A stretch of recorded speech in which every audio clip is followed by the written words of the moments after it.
আজি আহি মই খুব মোৰ ভাল লাগিছে ইয়ালৈ আহি মই এনেকুৱা এটা পৰিৱেশ পাম বুলি মই ভবা নাই যে মানুহখিনি এতিয়াও মানুহে কংগ্ৰেছৰ প্ৰতি ভোট দিবৰ কাৰণে মানুহ ৰেডি হৈ আছে আৰু মই মানুহখিনি কৈছোঁ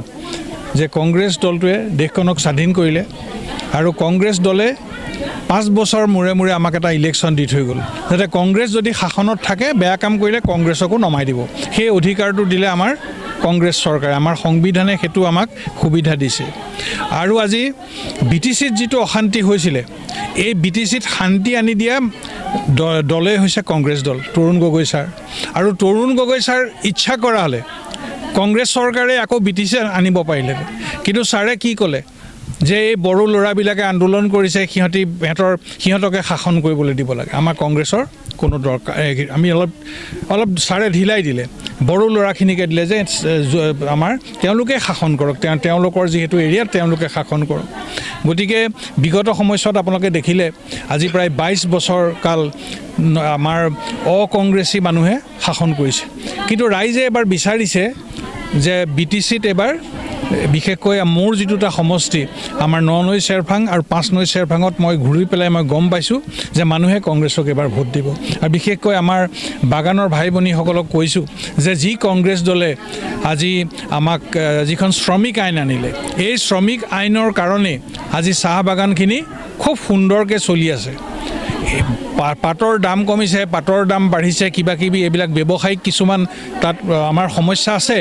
কিন্তু আজি বাগানৰ শ্ৰমিকখিনিৰ অন্তত তেওঁলোকে সময়মতে ৰেচন পোৱা তেওঁলোকে বোনাছ পোৱা তেওঁলোকে PF পোৱা তেওঁলোকে গ্ৰেচুইটি পোৱা তেওঁলোকে পুৱাতি ছুটি পোৱা তেওঁলোকে ঘৰ পোৱা তেওঁলোকে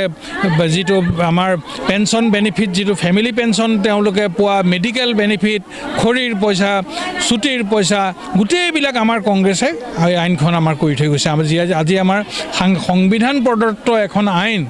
বাগানবোৰ চলিবৰ কাৰণে আমাৰ কংগ্ৰেছ দলে কৰিছে আৰু এইটো কাৰণে আমি সকলোৱে দেখিছোঁ যে আজি বাগানবিলাকত এটা শান্তি বিৰাজ কৰিছে কিন্তু তাৰ মাজতো অশান্তি বহুত থাকিব কাৰণ মানুহ মাত্ৰে আপুনি সব কেতিয়াও নাপায় চৰকাৰ আহিব চৰকাৰ যাব সংবিধানত যিটো আমাক সুবিধা দিছে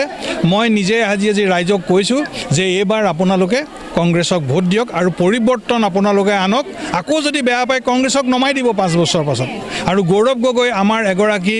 অতি ভাল এজন যুৱক তৰুণ গগৈ ছাৰৰ ল'ৰা নিকা ব্যক্তি এগৰাকী আজি আমাৰ মাজলৈ আহিছে যি নেকি আজি সংসদত তেওঁ কপাই ৰাখিছে গতিকে আমি সকলোৱে অসমবাসীয়ে সকলোৱে মিলি গৌৰৱ গগৈ ডাঙৰীয়াৰ এবাৰ হাত মজবুত কৰি আমি কংগ্ৰেছ দলক তেখেতৰ নেতৃত্বত এখন গভৰ্ণমেণ্ট বনাবলৈ আমি দিয়াটো মই ভাবোঁ এইটো এটা ভাল হ'ব কিয়নো আমি চাওঁ